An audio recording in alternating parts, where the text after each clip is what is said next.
Welcome to Glioblastoma AKA GBM, a podcast brought to you by the Glioblastoma Research Organization, highlighting stories of GBM warriors, caregivers, medical advisors, and more. Join us this season as we connect with members of our incredible community and have meaningful and insightful chats regarding all things glioblastoma. Please note that any information provided on the show is not meant to treat, diagnose, or prevent any disease, and all information that is discussed in our conversation is what worked for the individual themselves and should not be taken as advice. The information provided on this show is not a substitute for professional medical advice, and you should contact your medical provider and healthcare team with any questions. Yasmin and Khuram, thank you so much for coming on Glioblastoma AKA GBM Season 2. We're so excited to have you, and it is such a pleasure to be with you in person in the UK, nonetheless. So thank you for taking the time. Thank you for inviting us. Okay, so I wanted to talk about Amani, obviously, and her whole story. So before we get into that, I would love to talk about Amani pre-brain cancer. Like, what was she like? What made her happy? What did she do? And just what was family life like for you? And just, I guess, give us, everyone listening, like some more background on your story and your family's story. Yeah, family life was really good. We were, there's me, hubby, and we've got 3 girls. Amani was our eldest. She's been away for 3 years at university. She studied law. She's got a first-class law degree. And then she's come back and she decided she wanted to become a social worker. So she started a 2-year master's degree on that. She was like 6-7 months into that when she fell ill. But she was like literally somebody that was absolutely full of life. Everyone who knows her knows that she was just full of life, full of smiles. She just exuded sort of positivity and life, and she was just like a total go-getter and enjoyed life and brought fun to any gathering and she was sort of like definitely the sparkle of our family, and wherever she went, she really touched the hearts of everybody.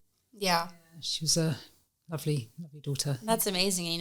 From what I've seen on social media, she seemed like an incredible person. So it's so nice to be able that you guys are here to come on the show today and to be able to honor her and share more about her. Because I think a lot of times, especially related to brain cancer, people tend to think about or discuss someone only in terms of their diagnosis, but people are so much more than that before they even get that. So I'm happy you're able to share with that. Yeah, that's right. It's important to remember that as well. Absolutely. She was like just such a intelligent girl as well, with all of her studies and everything. Mm-hmm. She used to be able to balance the two. What kind of lawyer did she want to be? Well, she started off thinking she wanted to be a lawyer, but then when she was at sixth form, she helped out with children with special needs in like a voluntary capacity. And when her first term at university, she said, "Mum, I'm missing that. I'm missing being with the children, helping them, or what have you." And then she goes, "I'm not sure if I want to be a lawyer anymore." Mm-hmm. But she decided to sort of stay it out and complete her degree. So that's when she started thinking about social work, and she wanted to work for the children's services and be there for children. And she thought maybe later on she'd be able to sort of merge the two, her law and her sort of wanting to help children and give them a better life. The beginning of her GBM journey, what did that look like? Did you guys notice anything different, and how did the world of glioblastoma sort of happen for you guys, and how did that start? She'd moved back home by then, so she was studying her master's, and to be honest, her symptoms were, as far as we were aware, relatively late, but because she was a young woman by then, she probably was not going to 20 years old or 21. She was just about to turn 22. So I think at that age, you don't share all your ailments with your parents. You're probably trying to work it out yourself. So really for us, I think when she started commenting was probably about a week or so before she had a seizure. The symptoms are quite common. I think she lost her peripheral vision for a little while. I think she started having more headaches, some deja vu, which is quite common with glioblastoma patients, where she thought she was back at university, and it was such a real dream. And I remember she mentioned it to Yasmin at the time. And of course, you're going to say, well, it must be just a dream. But of course, it was a bit more than that. First thing in the morning, you just think, you're just a bit tired. Yeah, a bit tired. And I think she was a bit more slothing around a little bit, that we felt, it's not like her. She's really got a bit of a spark. But again, nothing we could really... But also, again, it tied in with the first lockdown of COVID pandemic as well. Right. So yeah. She seemed to be sort of like just moping around the house, which was, but it was a weird situation for everybody. So we just thought, well, maybe it's just that it's a weird, you right. can't, you don't draw the dots. Yeah, and I think that at that time it was very difficult to get a GP to come out, or a doctor or anyone, because it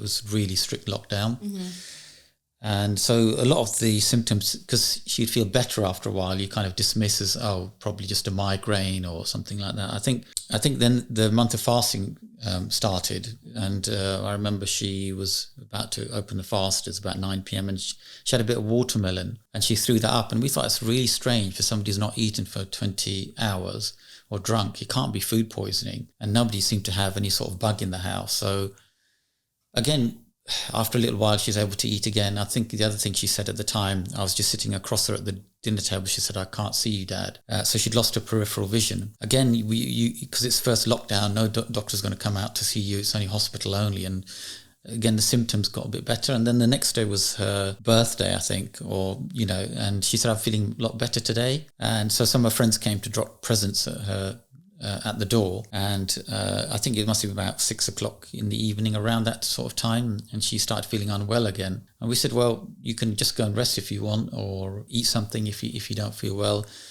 And because she was staying downstairs at the time, just said, I'll go for rest for a little while. And I'd gone upstairs, and Yasmin and the girls, I think, were downstairs, and Yasmin heard the bin get knocked over, and I'll probably let you take over there because you were the first one to see her. So we told her just to rest, because we just put it down that, you're getting migraines or what have you, just rest and you'll be fine.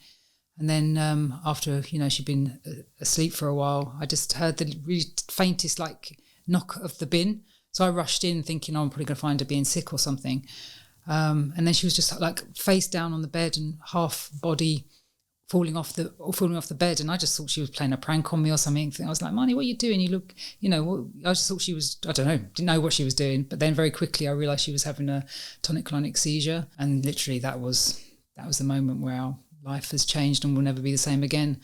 Then it was just that utter panic in the house, and screaming to the girls because I was worried that she was going to fall off and sort of actually hurt herself even more. So we were just trying to make sure she try and move her face so she wasn't face down, and keep her on the bed basically, and then call out to Khuram to come down and help, and call the ambulance and all that sort of stuff. And luckily they allowed me to come into the ambulance with Amani, but she had another seizure on the way there. So then they put the blue lights on, and then literally she was wheeled in unconscious, and they just told me to go home. They said, you can't go in with her, you have to go home. What was that like for you as her mother, not being able to be with her? I mean, it was just so, because I remember my whole body was just literally uncontrollably shaking, because we had no idea, we had no idea what was going to be unfolding for us. But I knew, seeing her having that seizure, the second one, thought she was having the seizure towards me, just seeing her contorting, and just it didn't seem like my daughter. It was just so terrifying. And then just having to leave her and not, it was just the worst. Or I don't know, one of the worst. We've had quite a few worst moments of our lives, but and it, you obviously just wanted to be there with him. But I just knew the COVID pandemic, they're just especially right at the beginning, how strict they were. So we just went home, and it was only a couple of hours, I think, later, when we got a phone call saying they found something in a CT scan, and we do want somebody by her side when we tell her the information. So I decided to go back, and again, utter panic, so we didn't really know. Yeah, so then they let me by her bedside, and the doctor came over and said, we found a tumour, may have to be transferred to a hospital in London, may need surgery and what have you. And I remember just sort of, Marnie was still coming around from the seizure, so she was just dazed, and there was no real response from her. Mm-hmm. But actually there's no real response from me either. I was just looking at the doctor and thinking, I didn't know what to do, what I was supposed to say, or how to process it all.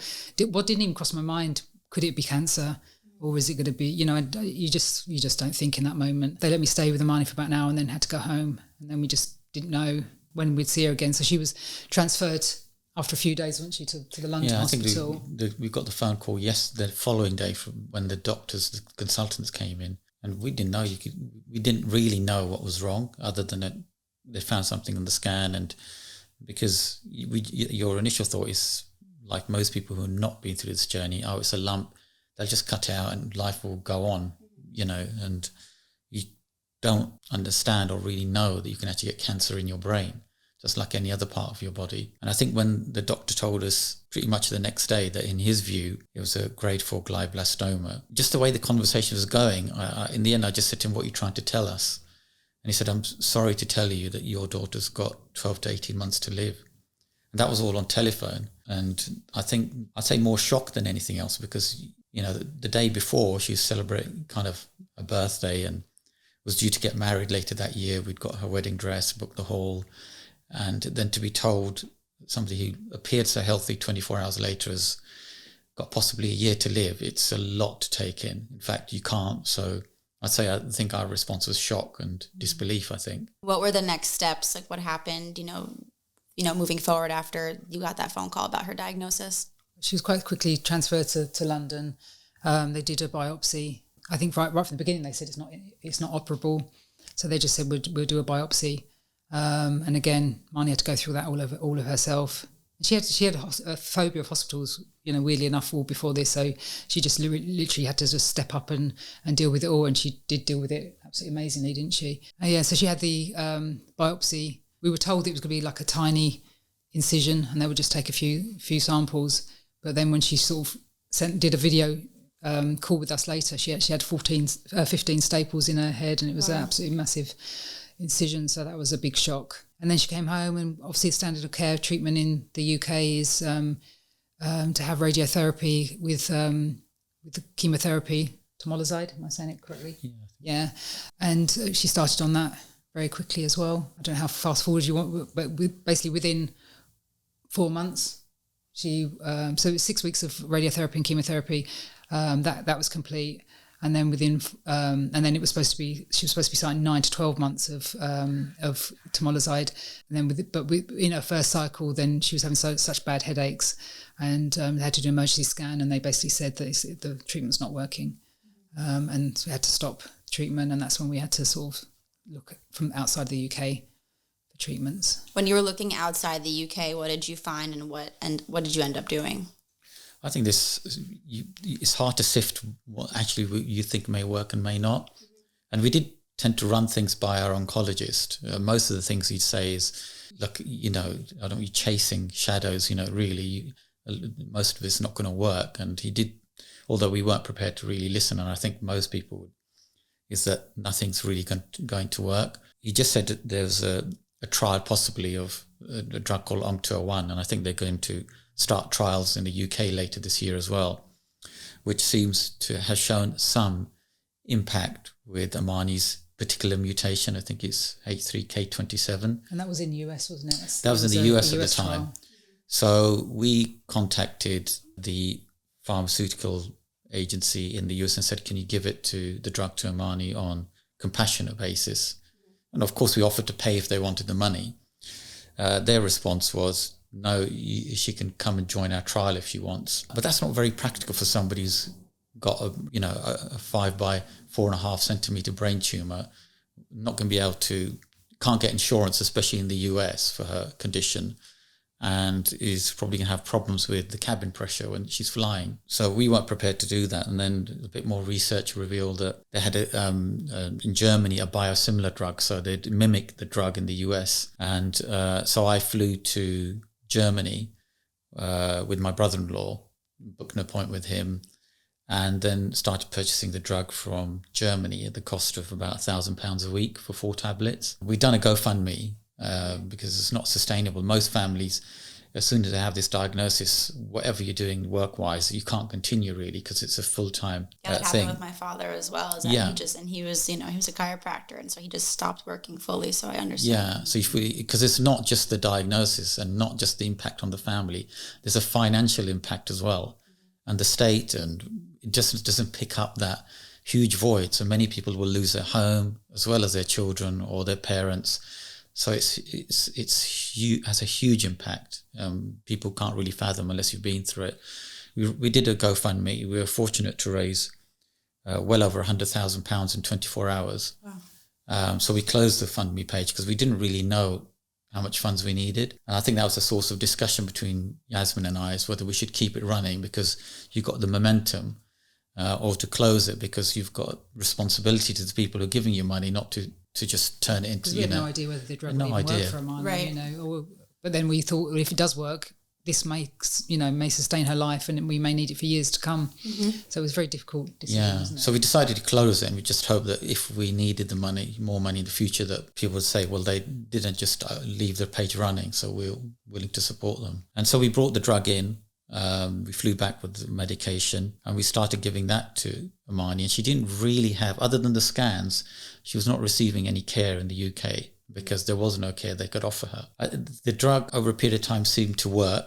I think after about 4 months, she started to improve. We saw a little bit of shrinkage in her tumour. But at the same time, the scans were showing that they were highlighting new areas of concern. So on the one hand, you're getting a bit of good news. On the other hand, there's enhancements in different areas going further and further and deeper towards the spine. So for us, we would focus on the positives because Amani needed that. And so would our oncologist. But at the same time, we would read these lines about new enhancement areas that were showing up on the scan as things to worry about, but we just hope that it'd go away or whatever, you have these kind of hopes at the time. She had a blockage, didn't she, in her temporal horn? I think the tumour was blocking it, so there was like the best MRI scan we ever got, I think, was in August 2021, yeah, 21, and it, had shown the tumour had shrunk, and fairly significant from what we were, sort of had experienced so far.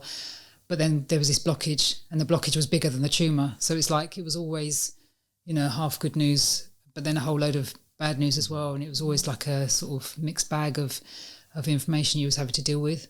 And then that was causing her a lot of pressure. This cerebral fluid in her brain was building, and that was causing her a lot of issues from that time onwards, wasn't it? Hydrocephalus or whatever build up. Then we were into a situation where she was under the care of CLH, I think, is that right, in London, Queen Square.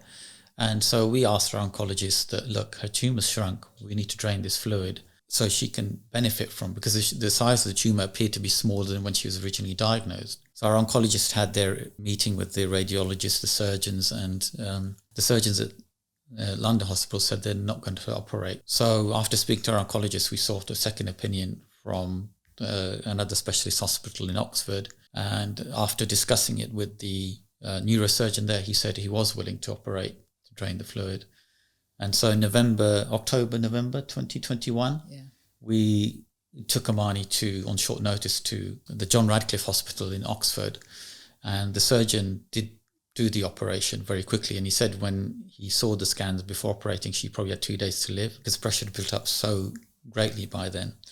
So they did the surgery, fitted the shunt, and all seemed great. And we were then discharged the following day. Was that right, Yasmin? I think so, yeah. Went home, and then we were coming back in 2 weeks to have the stitches removed. And I think 1 or 2 days before, Amani was complaining about headaches again. So we went back, and I think Yasmin pressed one of the surgeons, not the original surgeon we've seen, about the pains she was receiving, and she seemed to be having stomach problems where the shunt was draining into her stomach.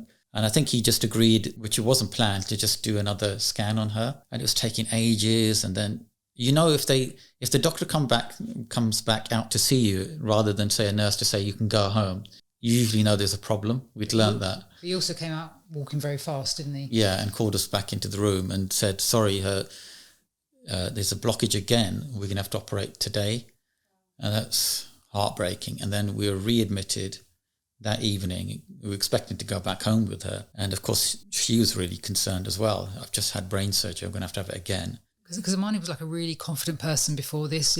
She wasn't really fazed by anything, but it really caused her a lot of anxiety, didn't she? She was very anxious, and she came very childlike, and she needed us a lot from when she was diagnosed. So that was a big sort of personality change, wasn't it? So every mention, for anyone, the mention of operation is concerning, but, for her, it was just like magnified, wasn't it? Yeah, and I think she ended up in that week, or they allowed us to stay in the hospital with her on the floor, which is incredibly kind because there's still COVID restrictions. I think she had another 3 surgeries for failed shunts in that week.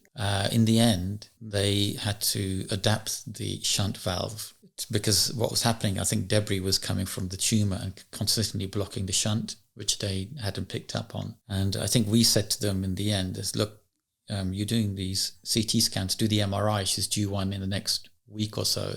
We can't have a discharge from this hospital and then drag her back to hospital again. Just do it here. And I think when they saw the MRI scan, it showed that the tumour had extended down into the spine now. Is that right? Yeah. And also that there was no further treatment that they could do. But also, it would, I think from the first shunt operation, the tumour had grown around the whole shunt. So that's why it was no longer working. Wow. So it was literally a solid structure. So it couldn't do its function of draining the fluid because they couldn't work out why it wasn't draining. They were trying everything to get it not to drain, but it's because the tumour had literally grown around the whole structure. So I think they had another MDT meeting. I think we said, look, there's no point us staying here if there's no further treatment. We'd rather be at home. Yeah. And we're not going to wait till Tuesday. I think it was 3-4 days later, just stuck in a hospital on the floor. We'd already been there a week. And so we were discharged, we went home, and then we received a phone call on Tuesday saying, we're not going to offer any treatment at all. And so we were kind of left in that situation. And then we had another meeting with our oncologist, and he said to Amani that, look, if you want, you can have some more chemo tablets, lomustine as an alternative. And 20% chance of it working. Yeah. And so I think we left that to Amani, and Amani decided she'd take it. And of course, I think, we all would, if you start clinging on to any sort of hope. And nobody's wants to die. Everyone's got the fear of dying. Doesn't matter whether you're 90 or 20, really. We supported that. It did cause a lot of other problems. Gave her a deep vein thrombosis. And eventually, I think we had to... Platelets as well went really Platelets went really down. So you just ended up fighting a losing battle, really. And in the end, I think we stopped. Did we complete the cycle? I can't remember now. Yeah. Completed the first cycle. They didn't offer a second because it made her so ill. I think we tried CBD and THC, the usual cannabis stuff that you can try. I think but again, I think everything was too late by then, and it was just a downhill slope of slowly losing her ability to walk. Her vision was much worse. Her short-term memory was pretty much terrible. So you have to repeat a lot of things. But then she'd have moments where she was just not herself, but she'd come out when her friends came. I don't know if she's just putting on an act for them to be strong, but yeah, the decline was quite rapid, and it harder and harder for her to do. It was harder and harder to do that, and I think by early February she was pretty much bedbound in downstairs. We had to move her downstairs by now. And 5 days before she died, the university had contacted us, I think, and said, look, I think they'd been following her journey as well, and saying, look, we want to award her masters, although she'd only completed part of the first year, because at the end of the day they're saying that social work's all about community work, and she's created so much awareness about brain cancer and fundraising.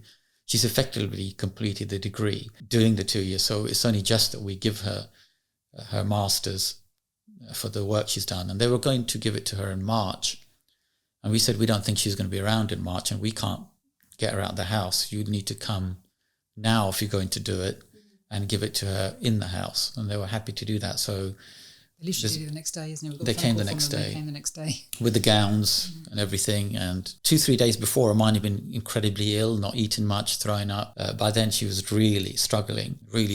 And but somehow, I don't know if the videos on YouTube has received, well over 250,000 views. On Instagram, similar amount. So I think a lot of people have seen it and just admired how strong she was. And that was really her last good day. After that, she faded and passed away about 5 days later. It was good because it was the last day that we as a family, because my family came together and your family, we were all there together. And because Amani was so good that day, literally didn't have any medication, no vomiting, no nothing, and she was up, a lot of hours, hardly sleeping. Yeah, so it was a real gift to Amani, but it was a real gift to us as a family, wasn't it, to have that as a lovely memory. And that was literally the last day my parents saw her alive as well. Biodexa Pharmaceuticals is proud to sponsor the Glioblastoma AKA GBM podcast. Biodexa Pharmaceuticals is a small biotechnology company hoping to make a big difference in the treatment of glioblastoma. Using their proprietary nanotechnology, Biodexa is developing liquid formulations of an investigational drug which can be delivered directly and locally into the tumor via an implanted catheter.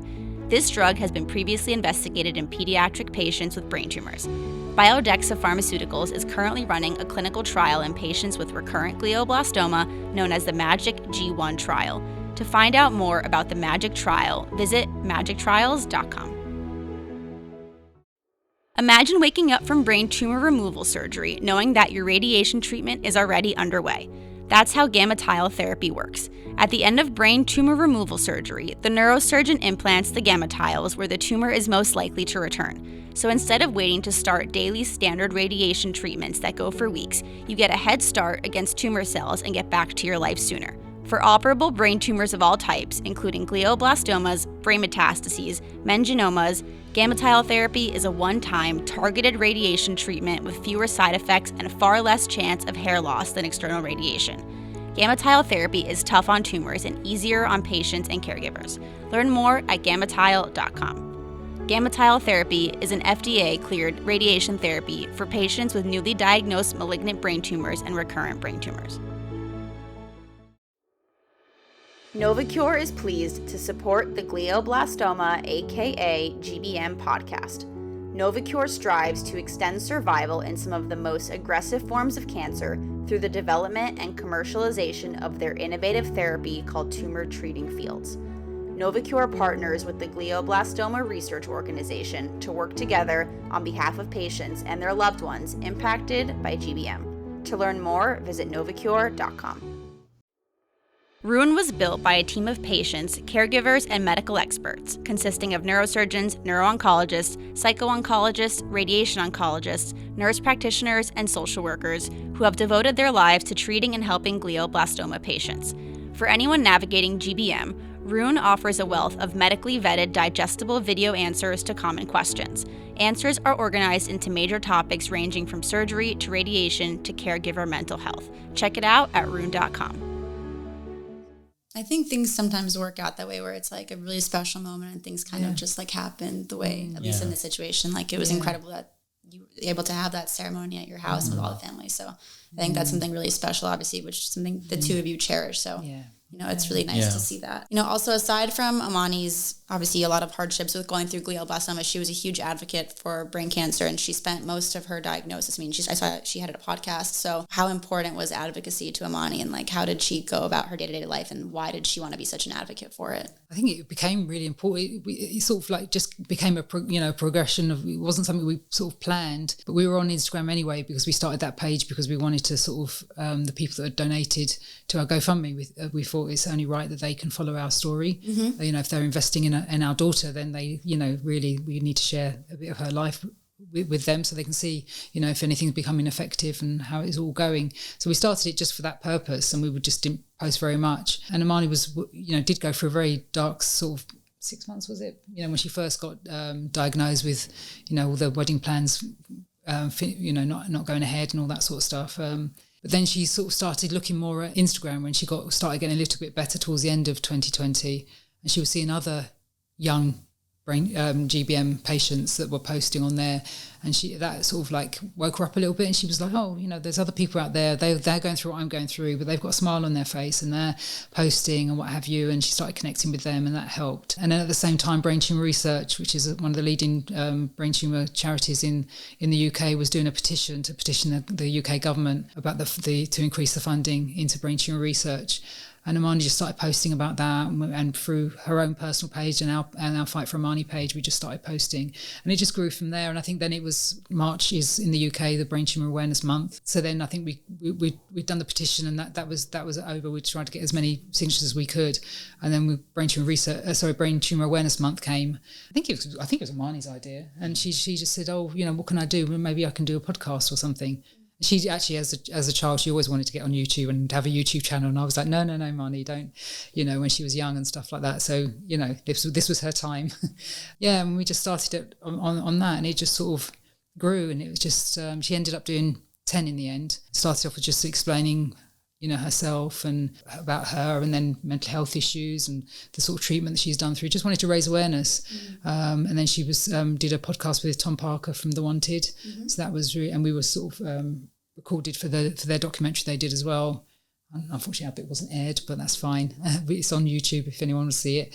But that, you know, that was a really special moment for Amani because you know, they really got to. Was that probably the only GBM patient that she actually met, because everyone else was like through the Instagram. But Tom was the first person. It was the only patient that she actually met from I can think of, and they really, you know, connected, you know, over the podcast. And it's a, you know, really amazing podcast that she did with him. And then she was asked to do an advert for Brain Tumour Research for their Stop the Devastation campaign. So we went to London and did that.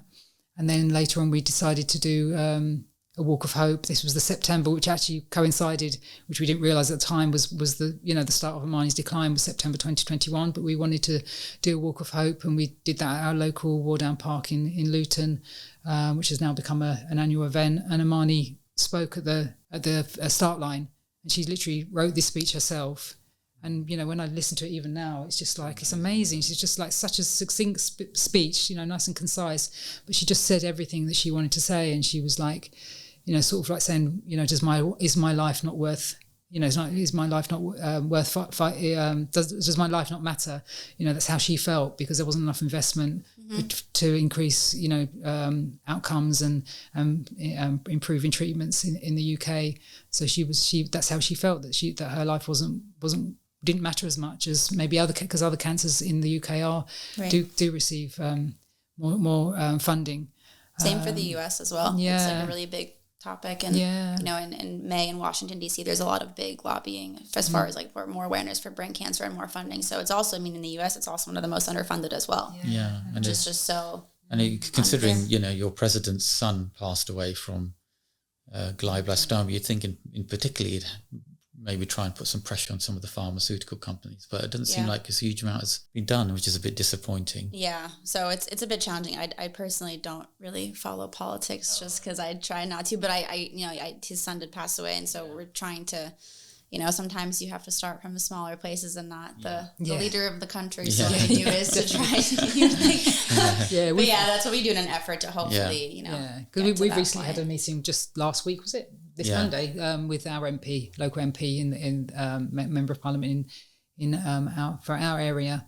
It took a long time to get to that point, but you have to, like you're saying, start somewhere and hopefully do your little bit to see if there can be any changes. For sure. But and then even Amani's podcast, going back to her podcast, she's recorded a podcast. She'd already been told that there was literally nothing left, for no more treatment, and then there was nothing left. She was really declining a lot, and she's really quiet at home. And then one evening she sort of had a conversation with us, and tears and obviously and everything, and we sort of spoke about it all. And you don't ever expect to have a conversation with your child about their death, but we had to navigate that really difficult conversation. And then at the end of it, she went, okay, so what am I going to do? I want to do something else. So so we said, well, can you do another podcast then? And she ended up recording another podcast with it's actually like an Islamic speaker from the US, Imam Suleiman, and she did that, and literally I think it was only like a couple of weeks before she passed away, so literally right to the end she was trying to do what she could to create awareness, leave a legacy and everything. So she's touched a lot of people's hearts, which is because even we'd get messages from around the world. One of my friends, he's got relatives in the US, and he said, one of my relatives has mentioned about your daughter, and was asking if she was like a famous star in the UK or something. And she goes, no, she's not. she's my best friend's daughter. To just help create so much awareness. And even that podcast with the Imam, he's like a human rights activist in the US, has even done talks in front of some of your presidents, George Bush and Obama, for community cohesion and all these things. So he's incredibly famous, and he contacted us here, heard his story. We didn't have any contact with any of these individuals, so it shows how far a story reached, which was incredible, and still now. How do you feel the two of you still honor her memory today? Are there any traditions you've established that help keep her memory alive? Or what do you feel like, what do you do? I think the biggest one is just trying to continue where, with her journey of raising awareness and trying to make a change for other families. Because Amani was saying, wasn't she, that I know it's not going to, no change is going to be in time for myself, but she wanted to make that change for other families. She didn't want other families to go through what we went through. So that's the biggest honour we can do of Amani, is to continue with that. And we've done, on her birthday, the first birthday after she passed away, we did like a balloon release in the field behind our house, and about and I think 100 people came maybe. That was really sweet. And then it was the anniversary of her burial. We did a walk to the cemetery, and maybe like 25 people came, whatever, and that was nice as well. So we haven't really got any traditions or anything yet, but we just too early, every day we're trying for us, really. I mean, and at the university where she started her masters, they've created an Amani Liaquat award, which they give to their highest performing social worker, student, graduate every year, and we were invited. Was it last year? Last year. So for the next, number of years, they're going to be. So that's one way that her name's been honoured. And I think for Yasmin and myself, sometimes we get new families reaching out to us who are just starting the journey. We've either read about Mani's story, funnily enough, we're following it anyway, and didn't realise that a GBM or glioblastoma was going to come into their family or their relatives. and said, there must have been a reason why we were following Amani's journey. So we've had families around the world where who've contacted, said, look, you've been through this journey. We're in a huge panic about this. Is any guidance you can give us? And we share our stories, keep in touch with them, and just use the platforms we have, whether it's Instagram, Twitter or LinkedIn, or just to continue to create awareness and work with brain tumor research, and anyone who really needs help to create awareness. Right. No, that's incredible.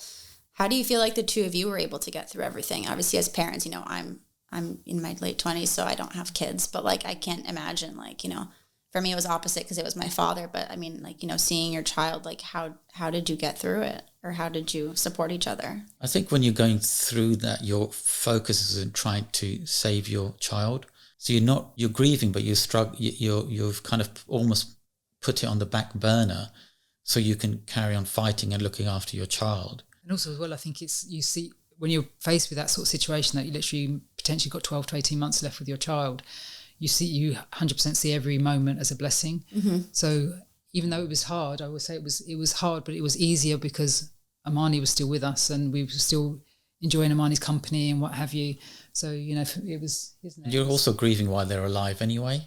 You probably are familiar. You're grieving the loss of, the change that you're seeing in your loved ones. And so that grief is started, but it's not like, it's very different to say somebody who passes away in a car crash or anything like that. It's a gradual, painful crescendo of pain. And now we're going through that grief period where there's that emptiness that you're feeling. It's really hard to put into words what it's like to lose a child. I think you have to experience it to understand it. And that's why we've connected with other families who've lost their children to GBM. And it's without taking the pain away from other people. I think there's something unique almost about the loss of a child that you've raised for 20 odd years or 10 years. And I don't think as parents you ever reconcile that. That void is always there, that you're never going to see them get married or, have grandchildren through them. The whole line of your family has just disappeared in an instant. And it's also the other struggles for the siblings, especially because he's the eldest and almost like a maternal figure. And you could say a bridge between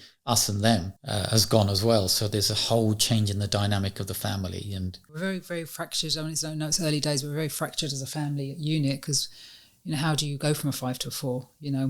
We're not figuring it out, but it is reassuring sometimes to talk to other people that are further down their grief journey, to know that is normal, that it's not like it's something unique to our family. And, and I do carry hope that one day, we will learn to be a 4. Yeah, I think there's this romantic notion almost that you've lost one person, you've gone through this journey and you're all going to come together like an even stronger unit. And I don't think that's necessarily the case. And that's not what we've seen from the families we've connected with. It's almost the opposite. It's like somebody's almost thrown a hand grenade in your family and you've all gone in different directions. Mm-hmm. And you're trying to work out how to reconnect. And there's a lot of, especially with the children, there's a lot of anger, that they've probably been holding within them as to why. And there's no really easy answer to any of that. We can, for those of us who've got faith, we can all say, well, don't worry, it'll make sense in the end. But for a young child or even a teenager, that end can seem very far away and they want explanation now. Yes, they can see that the amazing impact Amani's had on other families and the community.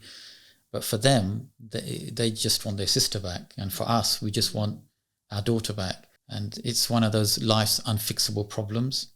You can't, no matter how much you talk about it, you can't fix it. And I think Yasmin and I found amongst the women that she's connected with, they talk a lot about it and they get a lot from it. And we've got a little group for the men who've lost their children to brain cancer, and it's deathly silence, because if we can't fix a problem, we can't see the point of talking about it. Mm-hmm. And it's quite interesting how different, the men and the women deal with this same I think that's helped us trauma. as well, isn't it, to see other families, because then you can clearly see that all the men seem to be grieving in their way, and the women seem to be grieving in their way. So whereas potentially you could have had misunderstanding at the start, thinking, oh, so why is he doing, reacting like this, or why is she reacting like that?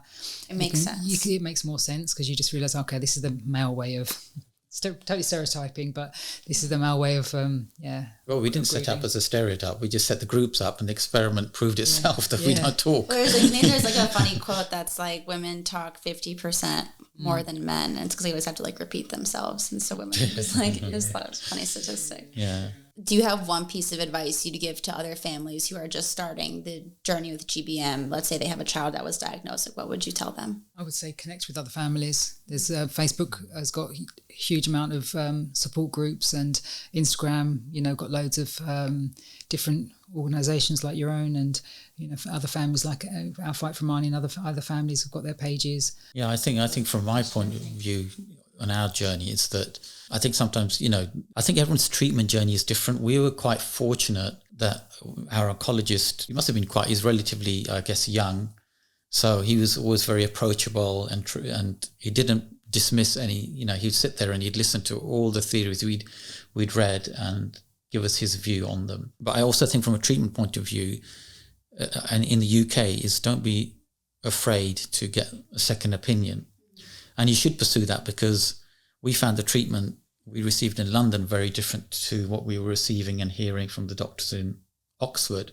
So in London, they were not willing to operate and engage really with any sort of treatment. They'd kind of written Amani off.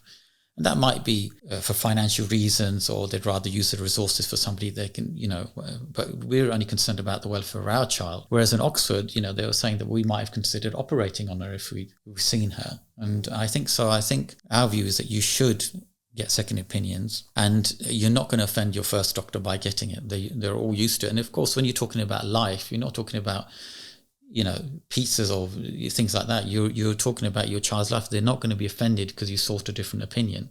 So do that, and then see who you can work as a family with best. This is coming from the perspective of a parent. Some of my friends have seemed to disappeared from my life. Is that normal? Yeah, it's funny. Some friends that I thought I was particularly close with didn't even get in touch with me. And there are many, we've made a huge number of new friends who never even saw Amani.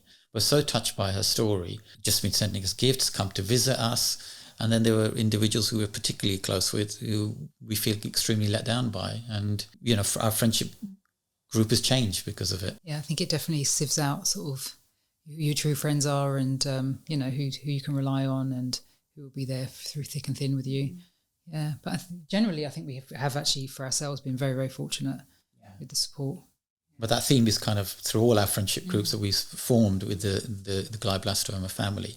I think that experience has been shared by pretty much everyone to varying degrees. It's interesting because, obviously we range in age, but a lot of my friends, at least, for example, when my father was sick, a lot of my best friends just didn't know what to say to me, and I lost a lot of friends during that time. And then I obviously made new friends, but it's interesting that that's a normal thing across all ages. It'd be interesting to ask our daughters that as well, because I guess when you're younger, it's harder anyway to know how to react. You'd hope that with I think you never know how to react. But my view is, and I think this is that don't be afraid to ask us, because I think there's this fear that if I ask a grieving family or a family going through something, they're going to start bursting into tears and say, "Why did you ask me?"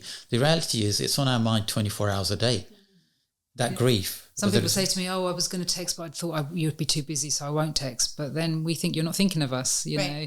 So it's always, especially nowadays, text is so easy. It's not 2 seconds. 2 seconds. Just let us know you're thinking about us. It means a huge world to us. And I say I'm very open.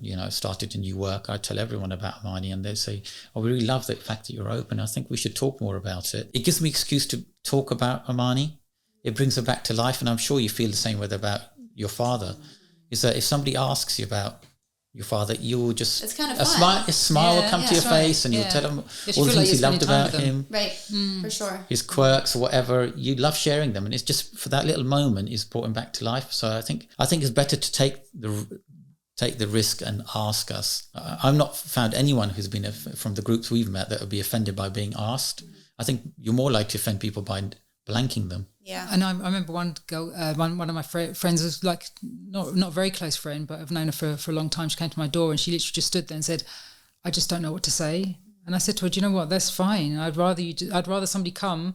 I can't remember. She bought me a gift or something, and she just stood there, awkwardly, and said, "I just don't know what to say." But that spoke volumes. It's okay. You don't need to say anything. Do you know what I mean? It's I think people worry what they're going to say or what to say, what not to say. But sometimes just saying, I'm here for you, but I don't know what to say, you know, that's fine. You know, I can imagine if the tables had flipped, I'm not sure if I'd know what to say to somebody. Right. Well, that's very, very good input, and thank you. What are some UK-based supports or resources that would help me, or what that have helped you? Support groups on Facebook were really good. Brain Tumour Research is a very good charity to get involved with in the UK. And there's also the Brain Tumour Charity as well. Yeah. I think the Brain Tumour Charity maybe has more information about the actual sort of like more about the symptoms and all that sort of stuff, whereas the Brain Tumour Research does a lot of fundraising, campaigning for to increase the investment and everything, and you know, they help you get your story out and all that sort of stuff. So they're very good for that. And reach out to the families who've been through the journey. I think there's sometimes a hesitancy for newly diagnosed families to reach out to families whose children or parents have passed away. It's almost like, if I reach out to them, am I in any way accepting that I'm going to lose my child, parent, or spouse? So, but I think if you can get over that fear and just say, look, they'll have a wealth of experience that they can share with you, far more than somebody who's on the same trajectory as you. And if they don't know, then the brain tumor community, which I'm sure is the same in the US, is just like so tight. And you know that you know somebody, or you might know somebody that knows somebody, you know, sort of thing. And you know, because there's one family that's recently got a new page on Instagram, sadly, young girl, 7, isn't she? And you know, she reached out to, you know, in our little group, we've all reached out to her, and I'm sure she's got little, you know, different bits of advice from all of us. Sure. So just definitely reach out and get as much information as you can. As a caregiver, like, how can I help normalize talking about grief? By talking about it. Yeah, I think by talking. I mean, I think for us, as from a kind of a Muslim community, it's not so taboo to talk about death, and we see it as a part of life. And you know, as Muslims, we believe there's another life, so we'll be reunited with Amani, and so that gives us a kind of some sort of hope. I wonder with some of the families who don't have that sort of belief system or whatever, how they cope. I'd find it a lot harder. But I think also even in the community, as generations move on, we become more and more reluctant to talk about it. But I think it's essential to do that. And I've always wanted to share, especially on my page, I've share how I'm feeling, because you know the raw emotion. Because I feel like sometimes people want to just sort of put that, oh, I'm fine, sort of, or the positivity. I don't think you're not being positive if you're having a bad day, and it's really, you know, it's the reality. You've just lost a child, you lost your dad, you've lost your spouse. You're gonna feel absolutely rubbish, and your whole worldview is just like flipped, and you're just trying to find your way through that. So I just try and just be honest as well, because I think, and then that helps other people, because I've sort of put my posts out before and then have other people and they're saying, oh, thank you, that's exactly how I feel, and it sort of helps other people. Because I know for myself, loads of things, I'm always questioning how I grieve. Don't know why, but I do. You know, there's no right or wrong way to grieve, but you know, if you're having a good day, you feel bad you're having a good day. If you're having a bad day, you're like, oh, am I you know, wallowing in it too much? Do you know what I mean? Usually, for me anyway, you haven't got that, but I mean, I think the way I look at it is there's a life before GBM hits your family, and there's a life after, and the two are not the same. It's so interesting you say that, because I think every single, like, not even kidding, every person I've talked to on the podcast, and I know definitely like verbatim, Megan McCain on my previous series, she said the exact same thing, and I was like, and I thought a lot about it. I was like, that's so true, and like you think about it, but you actually put it into words, so it's really wild. But then there's also the post. Well, the GBM, but then obviously the grief, that's totally different as well. Yeah. You know, and I think we have to get, I mean, obviously for us it's quite raw. It's still only a year. I think, you know, we have to accept, I kind of in my mind have accepted that I'm not going to have those true moments of joy that I used to have when we were a family of 5. And that's something I have to adjust to take to the grave, because any happy occasion that we celebrate in life, whether it's birthdays, well, our family's not complete. You know, if my other girls decide to get married, their big sister's not there to enjoy it with them. You know, so, you know, holiday occasions, and there's always going to be something missing. And I'm sure you feel exactly the same. Every happy occasion is tainted in some way. We talked about the other day that every happy occasion is tainted by it and makes a happy occasion sad. But then also every sad moment, you feel even more sad because you're already at the baseline that you've lost your daughter. So anything else that happens, you know, so it's just, yeah. I think maybe if you ask that same question in a few years, you might get a slightly more positive answer. But I think it's good to be honest about, it transcends faith, or human emotions transcend faith or belief system anyway. We're not going to grieve less just because we're from the Muslim faith than somebody else. Grief is separate human emotion. I also think it's quite good to speak about it within like our faith community as well, because sometimes with any, I would guess any religion, you sort of have this belief that, you've got this belief that they've gone to the other side now and they're in heaven and everything's good. So you shouldn't be grieving because they're over there. But that's not. Sad. You lost someone. You've lost somebody. Sure. So I think sometimes it's educating your own community as well that yes, okay, we've got all this in our religion that is a comfort, but at the same time the family is still. Is still dealing with the loss, and super valid to be. Just sort of like giving the sort of like the advice that you from the religion or whatever, it's a comfort, but it's not enough. To take away that pain. Yeah. You're still left with that. Absolutely. My last question: how can I deal with anxiety as a caregiver? I think for me, I was, like I said before, I just focused on the fact that I still had Amani in my life and a very good patient to have. She made it very enjoyable to care for her. So I focused on that, and I just tried to focus on the positives, and look towards those. So when somebody did help, we were very fortunate. We literally nearly for 2 years I didn't cook, and we just literally had friends with rota of just bringing in food, and they were even on the motorway coming down, driving to us for like 40 minutes to deliver us food.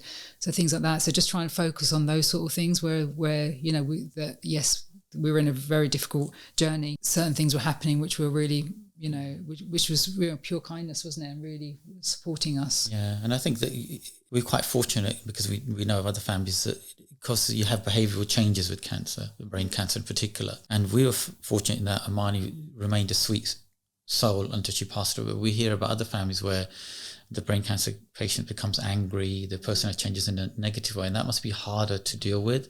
But I would say that you should reach out and get the help. In the UK, we have like hospices, charity hospices. Reach out to them and accept the help so you can be family members rather than just carers. And I think that's important. I think when Amani was first diagnosed and with the hospice knocking on the door, we think, what are you doing at our house? Our daughter's, she's 22. Why are you talking about end-of-life care? Yeah. And we struggle with that. But I think... Because I now work at the hospice that used to contact us, I now work there. And I've just realised the hospice is more about somebody living than rather than them dying. But when they were calling me, I was just like thinking, they're just telling me that my daughter's going to die. Every time they rang me, that's how I interpreted every single call. But now I know that it's actually hospices can help in such a way to actually help them live, and they have so much good services. So don't be scared to use those services just because it's classed as palliative, and it doesn't make you a bad parent or a bad spouse or a bad child because you want to. I think there's a perception that, you're involving the hospices because you don't want to do the work yourself. It's not. It's about accessing all these resources so you can continue to be a parent, a child, a spouse, so that you can engage in the loving and the emotional side rather than being completely physically and emotionally exhausted. For myself as a parent, probably for you as well, as I think I knew that this was beyond me, that I couldn't fix it. Obviously, we could do as much as we could, and do all the research and be there for mine as much as possible. But I never carried that burden on me that I'm the mum, I must fix this, and if I don't fix it, then I've failed. So I think that really helped with the anxiety now, but also the anxiety, in our grief as well, that I'm not blaming myself that Mani didn't survive, because I know that we did everything we could. I think the girls, our daughters, are definitely a lot more anxious. Definitely, and I think there's at some point you probably will should engage with counselling. That's something else that should be explored. But I think it depends on the age of the children, because sometimes they won't engage. But that is something you probably a skill you learn to develop to cope with over years rather than months. I think it's great that you mentioned about how hospice and palliative care is not just because again, with my father, I heard that word and I was like, oh my God, what does that even mean? And you're terrified. But I think it's so important to understand that it's super helpful. And it's, for us, there were nurses and doctors that were coming in every single day and that were just helping us do these physical acts of caregiving that like we physically could not do. And so they're really important. I think that's great that you work for the center. It must, I think be very rewarding for you and feel close to home for that. Yeah, it's a wonderful place. But I mean, because Marnie wanted to pass away at home, and we did honour that, and she did, but it got so difficult at the end, because none of us are nurses or medical or what have you, and Marnie was bedbound. She had so much pressure in her head, so every time she laid flat, she would go into a seizure, or she'd faint, or she'd just literally be in so much pain. But she would be vomiting a lot, so we were having to change bed sheets, change pajamas. It was literally, obviously you didn't, you had to get involved in the end because Amani was, so, and it was the whole family, and it would take literally an hour to do that, and we would literally we were already at the end of our, emotional capacity, but then physically we ended up being at the end of our physical capacity as well. And we would do that for an hour, and then I remember just like slumping in a chair, and it's just like I had nothing left in me. But I see now when I see the hospice and the inpatient unit, I'm just like, if Marnie had got there, then literally we could have been just parents, which would have been so lovely at the end. And they just would have just done all of that, and they would have been there and done it more smoothly than we did. I think the other, because it was still kind of COVID restrictions, they weren't going to let all our family in, and that was kind of deterred us because we thought the girls need to be there. So that kind of, in our unique case, that decision was kind of taken away because we couldn't not have Amani's sister staying there. So really, reality was by the end, Amani was downstairs, all four of us were sleeping on the sofa or on the floor to be with her. So at least she knew we were there. But if we'd been allowed to take our whole family to the hospice and stay there, then we probably would have used that service a bit earlier. I think one final question to wrap up, today's episode. What is like your favorite thing to remember about Amani, or what's like one favorite memory you have, or just one, just one thing that you love to think about? Graduation. Yeah, I think for me, that was my last super happy memory. The graduation in 2019. Because she wound me up a couple of weeks before she was moving home, said what she did, because she knew that Yasmin wouldn't keep a secret from me, So she rang her mum up and said, "Oh, don't tell Dad I only got a 2.2 in my degree." And she knew I'd be upset about that because she'd done so well before. And so she, of course, Yasmin told me, she said, "Oh, you're not going to be happy about this." And I'd just been moving all the furniture around in the house because what happened when she'd moved out, we gave her big room to our youngest, saying, "Well, you're out now for 3 years, so you can't dictate what room you've got. So when you come back, you get the little box room." So she'd said to me, both of us, before she told us, "I'm not going to stay in the box room. You'll have to do my bedroom downstairs and in the front room. It's bigger." So I've been picking this bed up, dragging it downstairs, sweating away. And then Yasmin told me she got a 2.2. I know I was, it was a bit of an expletive-laden moment, wasn't it? I told that girl, "You can't enjoy yourself too much in uni, blah, blah." And then she rang on Zoom. I said, "Look, we're going to ring her now and have to have a discussion with her." And she was crying on the Zoom call. And but she was crying, and she goes, "Oh, Dad, don't worry, I got a first." And she'd been crying because she got a first. She didn't realize, she thought, "I wouldn't have done enough." So yeah, I think you gave your dad a heart attack. So when I went to the graduation, I was super proud of her. And I remember coming home. We met all her uni friends for the first time, really. And she was thanking us and, "Oh, thanks, Mum, Dad, for visiting us," and taking her and her friends out for dinner and stuff. And then she, obviously, I've kind of almost blocked my memories at that point, because that's the last of super, happy memories. And then after that, it's all trauma and downhill. I think for me, it's just generally Marnie's face and how she just used to, when she smiled, isn't it? It just used to absolutely beam. And she was just so, we just used to look forward to coming home because she would like to tell us every like dot and comma of everything that had just happened when she'd gone out. And she was just like the storyteller. And so I can't think of a specific moment, but just generally just her smile and just her oozing of life. Yeah, we just had such dreams and hopes for her future, didn't we? Yeah.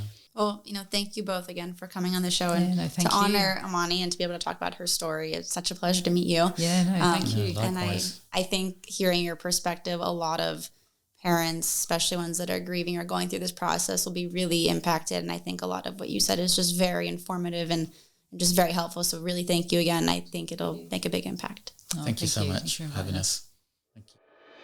That's it for this week's show. Thank you so much for tuning in again to another episode of Glioblastoma AKA GBM. To get in touch with our organization, Visit us online at gbmresearch.org or visit us on Instagram or Facebook at Glioblastoma Research. Visit us on Twitter at glioblastoma.org or visit us on LinkedIn at Glioblastoma Research Organization. To make a donation to the organization, which is fully tax deductible, visit us online at gbmresearch.org, where you can designate your donation in honor of someone or find other methods that you can make a donation with. Thank you again for supporting us, for supporting the show, and we'll see you next week.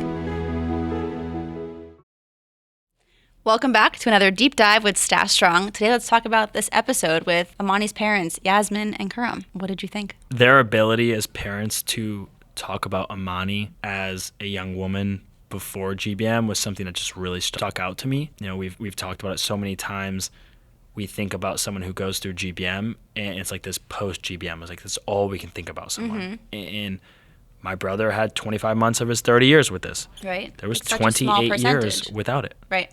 And I think their ability just to, like, I learned who Amani was in under an hour, right? And the way that you could just see two parents loving their child, and it breaks my heart because it puts me in a position where thinking about my parents, you know, losing, you know, their eldest, their firstborn, but their ability to talk about who she was beforehand, I think is a really important thing that doesn't always happen in GBM because we always think about post-GBM. Yeah, I think it's so important, especially a big focus of mine through the podcast is it is a GBM and brain cancer focused podcast, but like people's entire existence, and I say this in a few episodes this season, like their existence is not glioblastoma. It's tiny percentage, whatever you want to call it. It's so small of someone's life. People are so much more than a glioblastoma diagnosis. Even if you are living with glioblastoma, like that's not your existence. Like who are you as a person? Like what do you like to do? Like that is what makes up a person. Yep. So I think I love how they were able to focus on that. Like you said, like learn about Amani in such a small,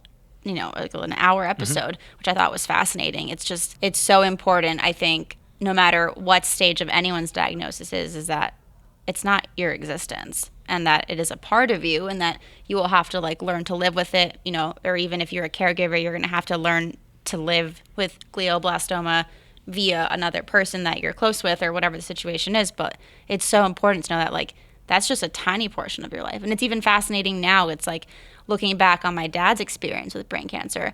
We were just doing the math. What was it, like 0.1% of his life? Like 0.5% of his entire life. It's crazy, you know? And even though we do talk about it because now I do have this organization that I started because of my father, that's not who he was. Like I like to focus on the highlights, like he was a point guard for UConn and like all this like fun kind of cool stuff. So what do you feel like, how would you describe your brother before glioblastoma? Yeah, the interesting thing is he was the same before and after, but he had, like beforehand, if you take out all the sickness, right, he lit up a room quietly. And I think he was one of those people that he's a glue guy, right? You just always want to be with him. You always want more time with him. You never got sick of him.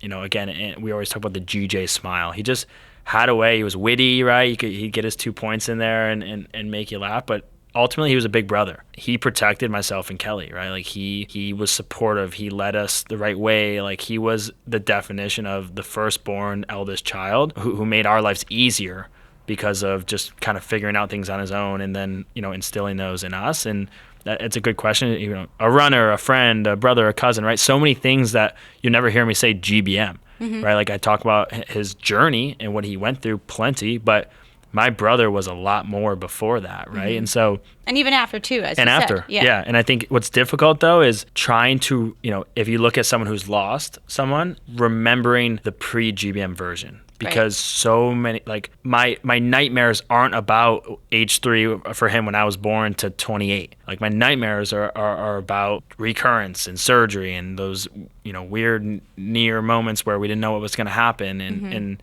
you know, those start to flood your brain because they're also the most recent memory, right? So to hear her parents talking about like that, and I also just felt a general like love, like that family unit reminded just me of our family. Like they were driving, they went to Germany for, you know, 4 tablets a month and what they've gone through. And I've connected with them on. That's such a huge commitment. Huge commitment. Yeah. And it shows you can't do it alone, right? Like she wasn't going to be able to drive, fly, whatever to receive that drug. And the love of a family and support network, I think what it shows is how important that is to someone's longevity and again, quality of life. I think it's also important for anyone that's listening that necessarily isn't going through their glioblastoma journey with a family member, but it, whether it's a friend, a loved one, someone that you met at the hospital, or just, it's important to have certain support, but there is no specific definition as to what the support should be, because everyone's personal circumstances and personal lives are different, obviously.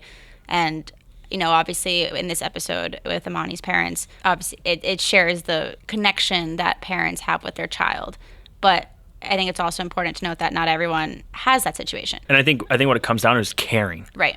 And it doesn't matter who it is, but just like they talked about the story of the master's degree. Mm-hmm. And like I get goosebumps because like that story to me, someone just cared, right? Someone realized she didn't have many days left. Mm-hmm. They could have said, next week. She didn't have next week. And they went out of their way to make a special ceremony that family will never forget. Ever. One person cared. And I always say, like, if you remove yourself from GBM, right, you might not have that perfect care network.